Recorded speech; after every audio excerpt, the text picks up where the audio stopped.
Bismillahirrahmanirrahim. Assalamualaikum warahmatullahi wabarakatuh. Perkenalkan, nama saya Watadi Dermawan, NRP 0211614200102 dari Departemen Teknik Mesin ITS Surabaya akan memaparkan hasil ide bisnis dari kelompok Technopreneur kami.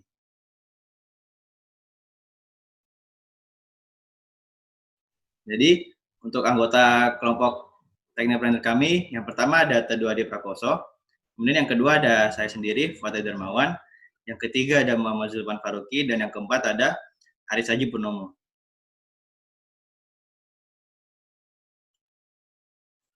Perusahaan kami memiliki nama 3D Pro. Itu perusahaan yang bergerak dalam bidang produksi menggunakan teknologi 3D print yang berlokasi di wilayah Surabaya. Perusahaan ini didirikan oleh 4 orang mahasiswa Institut Teknologi 10 November untuk memenuhi tugas mata kuliah Technopreneurship. Nama 3D Pro merupakan gabungan dari dua kata. 3D dari kata 3D printing sesuai dengan teknologi yang kami gunakan yaitu 3D print, dan juga Pro yang berasal dari kata protection atau perlindungan. 3D Pro ini didirikan pada April 2020 oleh 4 orang yang berasal dari Institut Teknologi 10 November dengan memiliki latar departemen yang berbeda-beda. Nama yang telah disebutkan sebelumnya yaitu Teduh Adi Prakoso, Watadi Dermawan, Muhammad Zulfan Faruqi, dan Haris Haji Purnomo. Perusahaan ini dibentuk untuk memenuhi tugas mata kuliah Technopreneurship. Perusahaan kami memiliki visi, itu menjadi perusahaan terkemuka dalam 3D print di Surabaya dan sekitarnya. Selain itu juga memiliki misi menciptakan produk 3D print berkualitas yang bermanfaat bagi masyarakat Surabaya dan sekitarnya. Untuk analisis struktur industri, kami menggunakan teorema yang dikemukakan oleh Michael E. Porter dengan nama Porter's Five Forces. Nah, teorema ini terdiri dari 5 bagian, yaitu ada trade of new entrants, kemudian ada trade of substitutes, yang kemudian ada competitive rivalry, kemudian ada bargaining power of customers, dan yang terakhir bargaining power of suppliers. Dan yang pertama yaitu threat of new entrants atau ancaman adanya saing-saing baru. Nah, ancaman ini mungkin saja terjadi dikarenakan permintaan yang tinggi oleh tim medis dan masyarakat umum. Ditambah lagi, pemerintah setempat telah mengupayakan penyediaan APD dengan jumlah yang banyak. Ancaman ini akan muncul jika peluang keberhasilan yang menjanjikan, sehingga banyak calon-calon pesaing baru. Kemudian yang kedua ada trade of substitutes atau adanya ancaman barang pengganti. Nah, ancaman adanya produk dari face shield yang kami sediakan yaitu cukup kecil karena face shield yang kami produksi memiliki fungsi tersendiri di mana fungsinya ini melindungi wajah secara keseluruhan. Dan sampai saat ini belum ada barang yang dapat mengganti posisi dari alat kami. Berbeda dengan APD lainnya seperti masker yang digunakan hanya sekali pakai. Dan jika digunakan dengan jumlah banyak, sehingga membutuhkan permintaan yang tinggi. Nah, oleh karena itu digunakan oleh masker kain sebagai barang pengganti. Kemudian yang ketiga ada competitive rivalry atau persaingan yang kompetitif. Nah, permintaan yang tinggi terkait APD untuk tenaga medis dan masyarakat membuat banyak industri yang berlomba-lomba membuat APD, sehingga persaingan di sini cukup ramai. Kemudian yang keempat ada bargaining power of suppliers atau adanya daya tawar-menawar oleh supplier atau pemasok. Dan daya tawar-menawar pemasok cukup rendah dikarenakan sedikit supplier yang bisa dipilih untuk bisa memasok material yang kami gunakan. Material yang kami gunakan sendiri yaitu PET G3D sebagai bahan utama dari 3D print. Sedangkan untuk komponen pendukung face shield lainnya seperti mika, tali, dan komponen lainnya cukup banyak di pasaran, sehingga kemungkinan adanya tawar-menawar supplier cukup tinggi. Kemudian yang terakhir ada bargaining power of customers atau tawar-menawar oleh konsumen. Nah, tawar-menawar oleh konsumen cukup rendah karena meskipun persaingan bisnis cukup banyak, tapi dikarenakan kebutuhan APD yang mendesak, sehingga para pembeli cenderung akan membeli dengan harga yang telah ditetapkan oleh produsen. Perusahaan kami memiliki logo berbentuk perisai. Perisai ini memiliki arti perlindungan. Perlindungan yang dimaksud yaitu produk kami, produk face shield ini berfungsi sebagai perlindungan dari bahaya virus COVID-19. Selain itu, pada logo kami terdapat pola jaring-jaring yang simetris, dengan arti produk kami terbuat oleh 3D print. Perusahaan kami juga memiliki slogan yaitu 3D Printnya Arek Surabaya. Dengan asal dari perusahaan kami ini berasal dari wilayah Surabaya.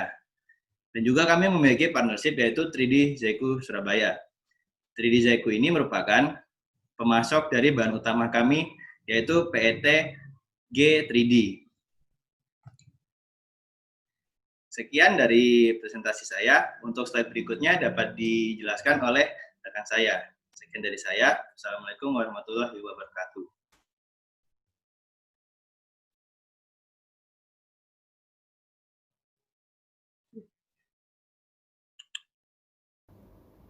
Berikut adalah struktur perusahaan kami. Yang pertama terdapat Teduh Ade Prakoso sebagai Direktur Utama, yang bertugas sebagai pengambil keputusan, juga sebagai pusat badan koordinasi. Berikutnya adalah Fuad Adi Darmawan sebagai Direktur Produksi, sebagai penanggung jawab riset, produksi, manufacturing, pengadaan material, dan lain sebagainya. Berikutnya adalah Direktur Keuangan, yaitu M. Zulfan Faruqi, sebagai penanggung jawab perputaran keuangan perusahaan, agar perusahaan tetap stabil. Berikutnya adalah Direktur Pemasaran, yaitu Aris Aji Purnomo, sebagai penanggung jawab pemasaran produk. Nah, di sini karena jumlah SDM yang terbatas, maka direktur-direktur ini tugasnya hanya sebagai penanggung jawab, bukan eksekutornya. Misalnya, dalam Direktur Produksi terdapat riset, manufacturing, dan pengadaan material. Fuad bisa tetap menunjuk orang lain, contohnya saya, untuk mengerjakan salah satunya seperti riset, namun tetap dalam penguasaan Fuad Adi Darmawan untuk melakukan riset. Karena memang riset itu masih dalam divisinya produksi. BMC atau Business Model Canvas adalah suatu model bisnis atau template yang digunakan untuk menyusun strategi manajerial suatu bisnis yang baru atau bisnis yang sedang dikembangkan. Sehingga BMC ini sering digunakan oleh para startup. Di dalam BMC terdapat poin-poin atau elemen-elemen penting seperti key partners, key activities, channels, dan lain sebagainya. Yang mana poin-poin atau elemen ini sudah terklasifikasikan dengan baik. Yang pertama adalah key partners. Nah, key partners ini adalah siapa-siapa aja sih yang menjadi partner untuk menunjang proses produksi dari perusahaan kami. Yang pertama ada tenaga medis dan pemerintah. Nah, tenaga medis dan pemerintah ini sebagai distributor untuk produk kami. Kedua adalah supplier dari bahan baku. Berikutnya key activities. Jadi kira-kira apa aja sih yang dilakukan sama perusahaan kami? Yang pertama, karena produk utama adalah face shield, maka perlu melakukan survei untuk menentukan jenis material untuk face shield, lalu riset untuk face shield sendiri, sampai dengan produksi face shield. Di samping itu, untuk keberlangsungan perusahaan kami, maka perusahaan kami terus berkembang, yaitu dengan melakukan inovasi, riset, untuk menciptakan produk baru. Juga produk kami melakukan jasa 3D printing. Berikutnya adalah key resources, yaitu adalah sumber daya untuk menunjang bisnis kami. Yang pertama ada tenaga kerja ahli, berikutnya ketersediaan material untuk proses produksi, dan yang terakhir adalah tempat untuk melakukan proses produksi dan berkoordinasi antar tim. Berikutnya adalah value proportion, yaitu adalah nilai apa sih yang perusahaan kami miliki. Yang pertama dari segi harga dari produk kami terjangkau. Berikutnya adalah kualitas dari produk kami cukup durable, dan tenaga kerja ahli untuk menunjang seluruh proses. Berikutnya ada customer relation. Yang pertama ada potongan harga. Berikutnya adalah dari segi pelayanan. Dilanjut oleh channels, yang mana sebuah relasi yang diberdayakan untuk memasarkan produk dan jasa, yaitu secara langsung, melalui rumah sakit, media sosial, dan terjun kepada masyarakat. Berikutnya customer segment, yaitu kepada siapa sih produk kami atau jasa kami ditujukan.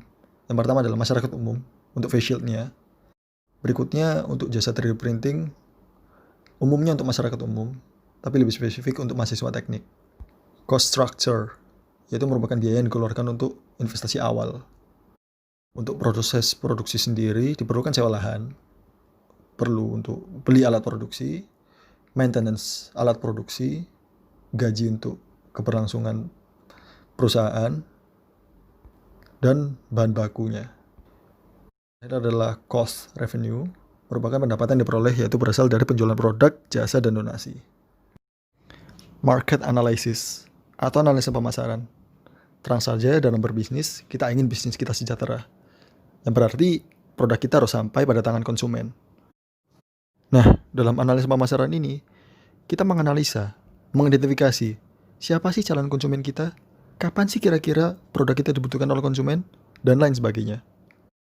Karena sebagai contoh, kan nggak mungkin jual traktor ke petani hidroponik. Karena seperti kita tahu, hidroponik kan tidak membutuhkan tanah sebagai mediumnya. Maka dari itu, dilakukanlah analisis pemasaran, sehingga kita dapat menyusun strategi pemasaran, dan pemasaran menjadi tepat sasaran dan optimal. Yang pertama adalah segmentasi dan target pasar, yaitu kepada siapa produk kami akan kami jual. Produk utama kami adalah face shield, yang utamanya diperuntukkan untuk para garda terdepan melawan COVID-19, yaitu para tenaga medis atau aparat dan lain sebagainya. Namun dengan pandemi yang tidak ujung berakhir ini, sedang masyarakat perlu beraktivitas untuk memenuhi kebutuhan ekonominya, maka kedudukan face shield ini mirip dengan masker, sehingga pasarnya menjadi luas, yaitu masyarakat umum. Dan face shield kami sendiri diproduksi sebagian besar oleh 3D printer. Dan 3D printer ini memiliki nilai investasi yang kecil untuk produksi skala kecil, sehingga merupakan sebuah alternatif yang sering dipilih untuk membuat purwarupa, seperti maket untuk para mahasiswa arsitek atau mesin-mesin untuk menunjang perkuliahannya. Kedua, kami juga menjual jasa 3D printer, yang mana pasar untuk jasa 3D printer ini adalah masyarakat umum. Karena nilai investasi yang cukup rendah untuk membuat purwarupa, maka perusahaan kami terus berinovasi untuk menciptakan produk baru untuk keberlangsungan perusahaan kami. Berikutnya adalah perilaku pembeli, yaitu sebuah analisa terhadap bagaimana proses dari produk ini agar bisa sampai ke tangan konsumen. Yang pertama face shield. Nah, karena face shield ini sudah sebagai kebutuhan, maka sudah selayaknya masyarakat umum pasti butuh akan hal ini. Yang kedua, karena nilai investasi yang cukup rendah dalam skala kecil, maka mahasiswa teknik sering menggunakan 3D printer untuk melakukan purwarupa. Berikutnya adalah analisa pesaing. Untuk face shield sebenarnya sudah banyak, namun dengan harga yang terjangkau, rata-rata face shield yang ada cenderung kualitasnya kurang baik. Maka perusahaan kami mengejar dari sisi kualitasnya. Dan untuk penyedia jasa 3D printer juga kembali cukup luas, cukup banyak. Namun dalam proses 3D printing ini terdapat banyak variabel yang dipertimbangkan. Dan sama, perusahaan kami mengejar dari sisi kualitasnya. Slide selanjutnya yaitu membahas tentang ekonomi bisnis. Sumber pendapatan bisnis ini didapatkan dari income langsung dari pemilik usaha, dari keluarga, dari lembaga keuangan seperti bank atau lembaga keuangan lainnya, dan dari teman atau kenalan. Berikut biaya awal dari produksi. Biaya produksi untuk memproduksi satu produk yaitu sebesar Rp35.600 dan biaya lain dengan total Rp5.200.000. Total dari biaya produksi dan biaya lain yaitu sebesar Rp6.980.000.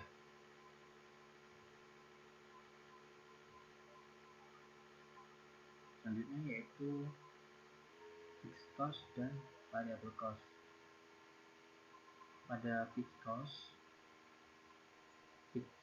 cost itu sendiri merupakan biaya tetap yang ditanggung oleh bisnis setiap bulannya, yaitu transportasi dan sarana komunikasi dengan total biaya Rp200.000. Sedangkan variable cost yang biaya setiap bulannya itu berubah, yaitu merupakan biaya produksi. Kami mengambil contoh apabila dalam 1 bulan memproduksi 1 lusin produk, yaitu dengan total biaya Rp427.200. Jadi total biaya per bulan bisa didapatkan dengan menjumlahkan fixed cost dan variable cost dengan hasil Rp627.200. Berikutnya yaitu operating leverage.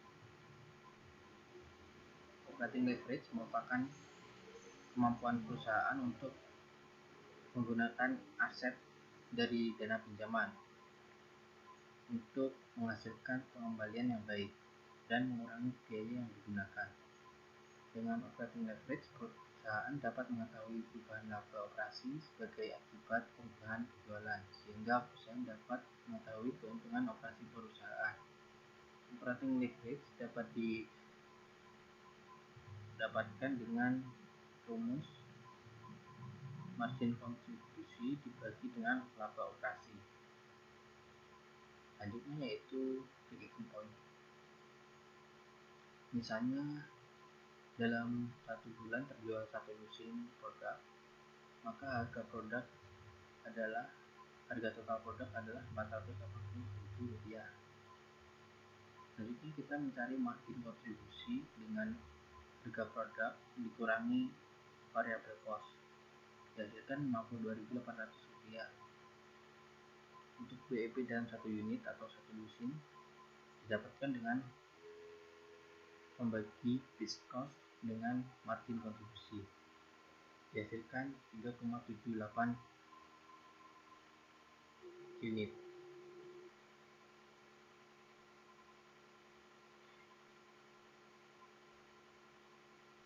Dari hasil tersebut dapat dikatakan atau dapat disimpulkan bahwa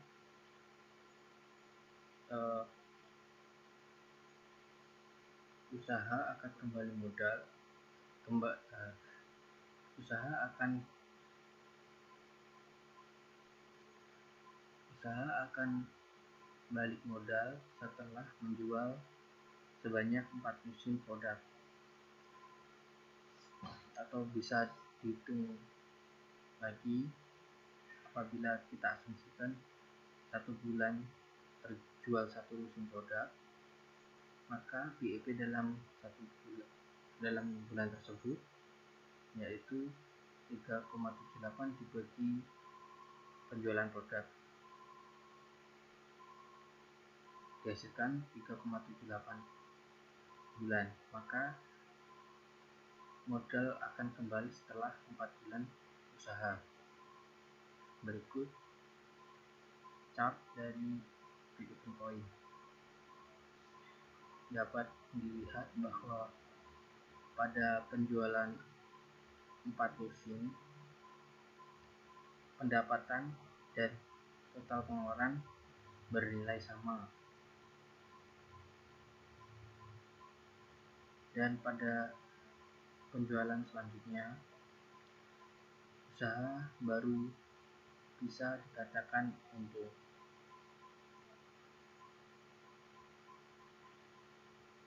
Perencanaan pemasaran bisnis ini dibagi dua, yaitu dilakukan secara langsung dan secara online. Dengan metode secara langsung dilakukan dengan mempromosikannya kepada kenalan-kenalan seperti teman atau saudara, dipromosikan juga ke dosen atau warga di sekitar. Dengan metode secara online, produk langsung dipasarkan lewat Instagram, Facebook, Line atau Twitter setiap anggota, atau menitipkannya ke suatu platform media sosial. Bauran pemasaran 4P-nya yaitu produk dijamin berkualitas dengan harga yang murah, promosi dilakukan lewat media sosial dan secara langsung, dan tempatnya dilaksanakan pada aset milik pribadi seperti kosan atau kontrakan.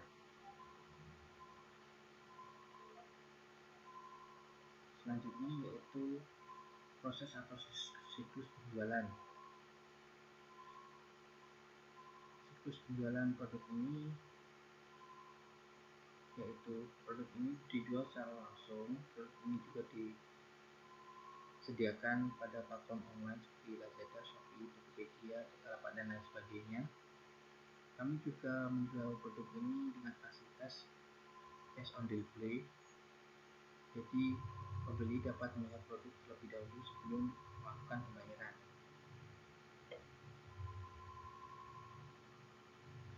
Taktik penjualannya yaitu kami menjual dengan ramah dan sopan.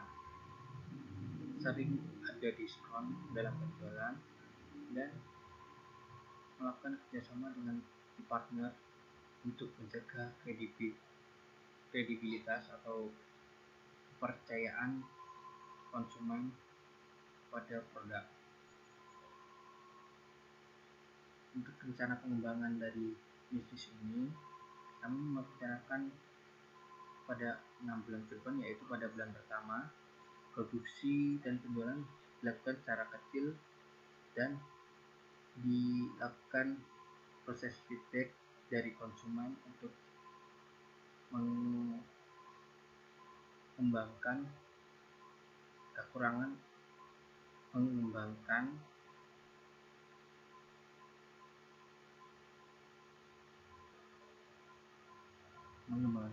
atau memperbaiki kekurangan dari produk sesuai dengan keinginan atau kebutuhan pasar. Pada bulan kedua dilakukan promosi di sekitar ITS. Pada bulan ketiga target penjualan 1 lusin pada bulan tersebut. Pada bulan keempat produk dikenal masyarakat dan terjual 4 lusin pada bulan tersebut. Pada bulan kelima dilakukan promosi di internet dan produk tersedia di berbagai platform. Pada bulan ke-6 penjualan mencakup wilayah Pulau Jawa dan terjual minimal 6 lusin pada bulan tersebut. Untuk biaya pengembangan perusahaan itu sendiri hanya dihitung untuk biaya pemasaran, yaitu untuk part-flight, transportasi, dan sarana komunikasi dengan total Rp600.000. Tantangan dan risiko yang dihadapi oleh bisnis ini yaitu yang pertama, komitmen anggota. Anggota memiliki kegiatan dan kesibukan masing-masing sehingga komitmen anggota sangatlah berpengaruh dalam proses produksi. Yang kedua yaitu terbatasnya modal untuk produksi sehingga jumlah yang diproduksi juga terbatas bergantung pada ketersediaan modal. Yang ketiga yaitu kemungkinan harga bahan baku naik. Hal ini berkaitan dengan poin keempat yaitu banyaknya pesaing. Dengan banyaknya pesaing, ada kemungkinan besar harga dari bahan baku yang digunakan untuk proses produksi akan semakin sedikit dan harganya naik. Produk yang ditawarkan oleh bisnis ini yaitu berupa pelindung wajah atau face shield yang diperlukan untuk perlindungan diri dalam masa pandemi COVID-19 ini dengan merek face shield Cough yang diproduksi oleh 3D Pro. Ya, selanjutnya adalah rencana operasional. Nah, rencana operasional ini meliputi dari yang pertama outline proses produksi, di mana di sini jelaskan gambaran besar bagaimana suatu produk itu bisa terbuat, bisa terbentuk. Nah, yang pertama itu adalah riset produk, di mana di sini dilakukan proses analisa dan pengamatan-pengamatan sehingga terciptalah ide bentuk suatu produk kami, desain produk kami yang cocok dan nyaman digunakan ketika dipasarkan. Nah, selanjutnya setelah dilakukan riset, selanjutnya adalah fiksasi desain produk. Di mana sih? Yang mana sih kira-kira hasil riset ini yang paling cocok, yang paling bagus ketika dipasarkan dan diterima banyak kalangan. Kemudian setelah fiksasi desain produk yaitu mengumpulkan bahan baku atau membeli bahan baku. Nah, di mana bahan baku ini karena kita menggunakan mesin 3D printing yang bahan baku utamanya adalah filamen. Nah, di sini kita menggunakan filamen PETG. Selain filamen, bahan baku yang lain adalah mika, di mana mika ini akan digunakan sebagai shield dari produk kami, yaitu face shield. Nah, selain itu juga ada karet untuk mengikat ke kepala. Nah, kemudian setelah mengumpulkan bahan baku, yaitu selanjutnya adalah proses produksi barang. Nah, di sini dari desain secara 3D modeling dari hasil riset dimasukkan ke komputer, diprogram, kemudian diinput ke program 3D printing. Selanjutnya mesin 3D printing akan nge-print 3D dari filamen tadi. Nah, setelah frame-nya jadi, maka selanjutnya adalah proses assembly atau merangkai komponen-komponen dari produk kami, seperti frame yang terbuat dari 3D printing tadi, kemudian mika, kemudian karet. Nah, itu diassemble, dirangkai agar bisa menjadi face shield. Nah, selanjutnya dari rencana operasional itu terdiri dari backstage operasional dan frontstage operasional. Nah, ini adalah backstage operasional itu adalah kegiatan operasional yang tidak diperlihatkan kepada konsumen atau calon customer. Nah, di mana kegiatan operasional di belakang layar kami ini meliputi adalah proses riset, pengembangan produk, dan pembuatan produk menggunakan mesin 3D printing. Nah, sedangkan kegiatan operasional kami yang terlihat oleh customer atau konsumen itu meliputi proses promosi, terus proses promosi lah, baik di kantor utama kami maupun di media-media online, e-commerce, seperti itu. Nah, rumah produksi kami itu terletak di suatu toko kecil, yang mana isinya adalah kantor utama kami dan juga sekaligus rumah produksi, di mana di dalamnya terdapat fasilitas berupa ruang kerja yang nyaman dan 2 unit komputer untuk mendesain dan untuk promosi online. Seperti itu. Nah, selanjutnya adalah milestone, atau di sini adalah step-step yang akan kita lakukan demi mengembangkan suatu produk, demi mengembangkan perusahaan kami. Nah, yang pertama yang pertama kali kita harus lakukan adalah investasi mesin 3D printing. Nah, ini di awal banget ketika kita baru merintis perusahaan kami. Nah, kemudian fiksasi desain produk, kemudian mulailah produksi. Nah, ini baru tahap pertama. Terus setelah proses produksi berjalan, tahap kedua yaitu ada produksi terus dilakukan sambil dilakukan promosi secara besar-besaran. Nah, setelah tahap ini dilakukan, selanjutnya adalah semakin lama kita berproduksi, semakin banyak pembeli, akhirnya suatu saat akan balik modal. Nah, modal ini akan kami gunakan sebagai investasi untuk membeli mesin 3D printing yang baru. Agar apa? Agar produksi kami semakin meningkat.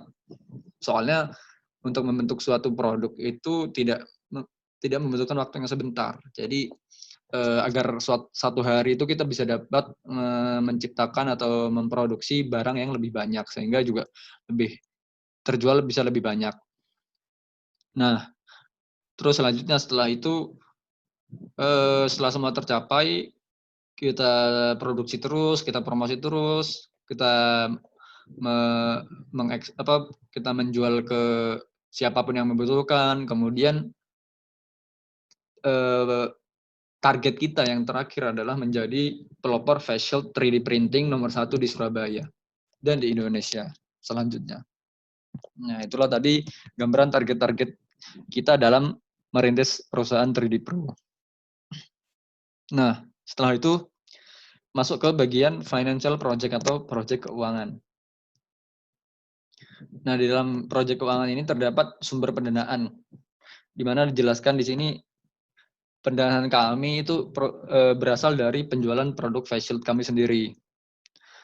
Tapi untuk modal awal kita menggunakan iuran kas dari masing-masing anggota, di mana anggota kami terdapat 4 orang, masing-masing membayar 3 juta rupiah sebagai uang kas. Nah, dana ini kita gunakan sebagai apa?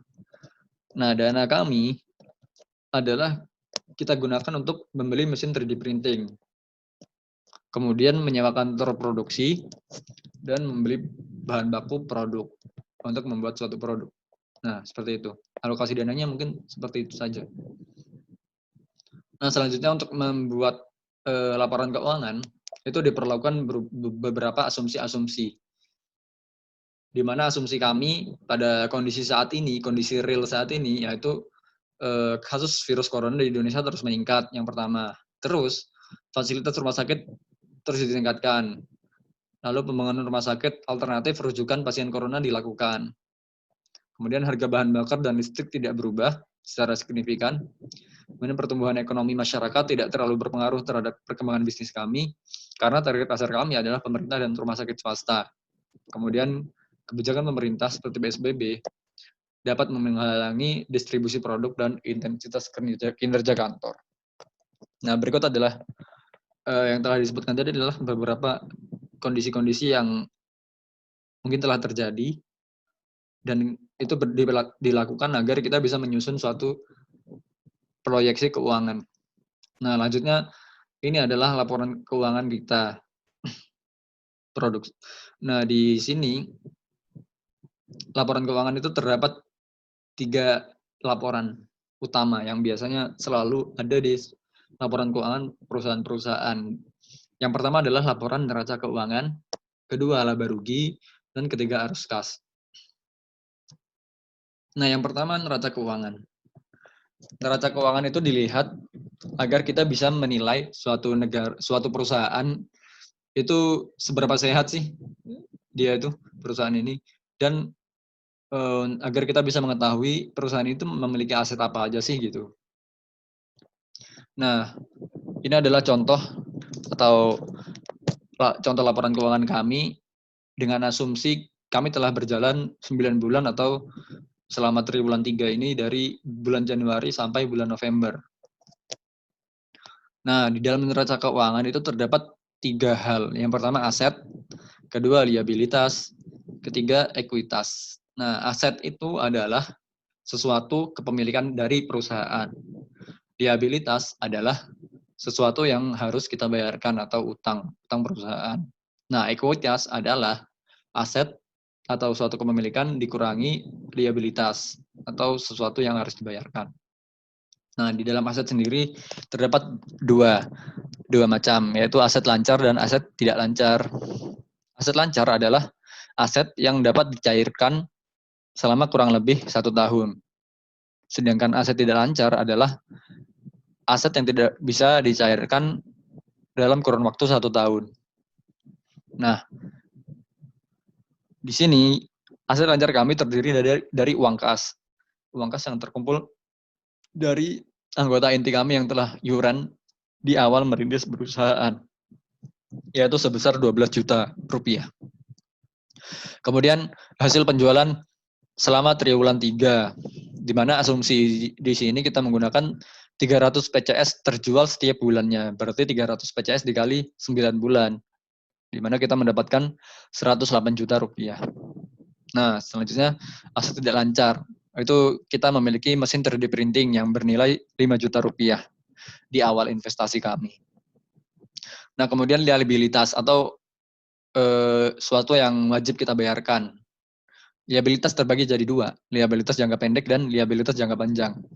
Liabilitas jangka pendek adalah utang perusahaan yang harus dibayarkan kurang dari 1 tahun. Sedangkan jangka panjang adalah utang perusahaan yang harus dibayarkan bisa lebih dari 1 tahun.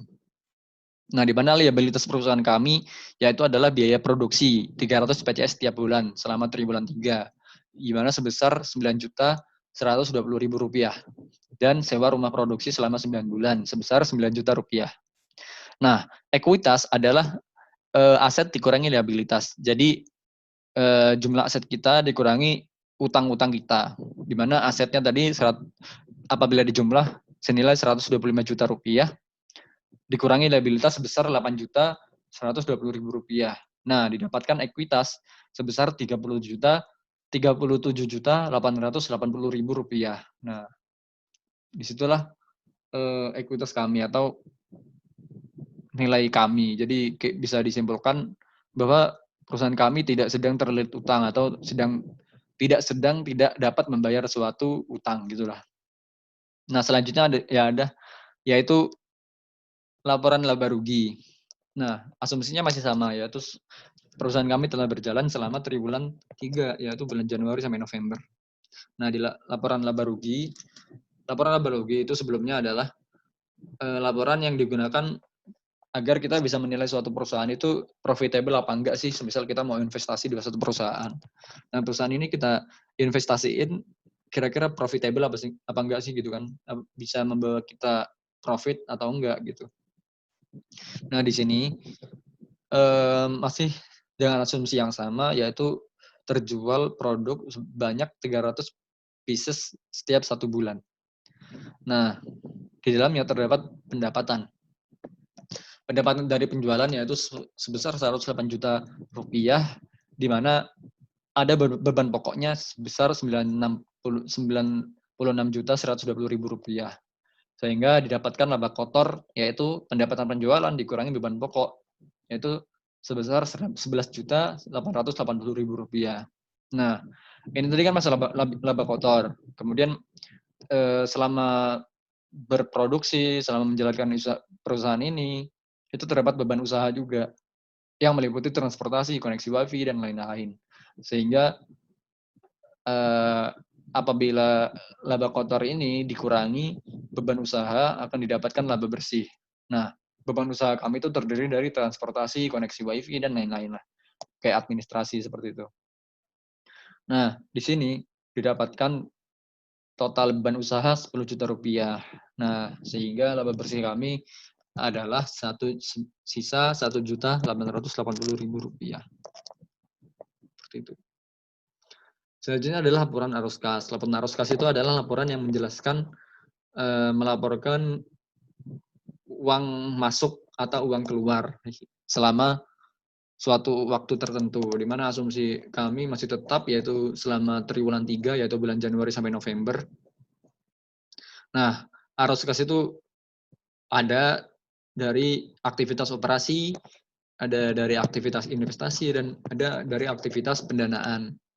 Nah, arus kas dari aktivitas operasi kami, yang pertama mendapatkan penerimaan dari customer sebanyak Rp108 juta dengan asumsi yang sama, yaitu terjual 300 pieces selama 1 bulan.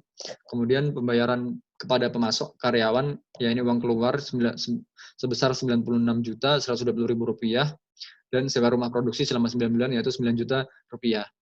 Kemudian dari arus kas aktivitas investasi, yaitu kita investasi mesin 3D printing, uang keluar sebanyak Rp5 juta. Kemudian arus kas aktivitas pendanaan, itu di awal kita merintis suatu perusahaan, di mana setiap orang melakukan iuran sebesar 3 juta, sehingga terkumpulkan Rp12 juta uang masuk.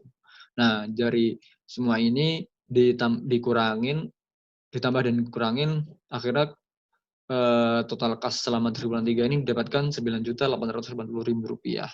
Seperti itu. Nah, sekian presentasi dari kami. Sebelumnya kami ucapkan terima kasih atas perhatiannya dan sudah menonton. Apabila kalian suka terhadap video kami, jangan lupa subscribe dan like dan share ke teman-teman kamu. Sekian. Assalamualaikum warahmatullahi wabarakatuh.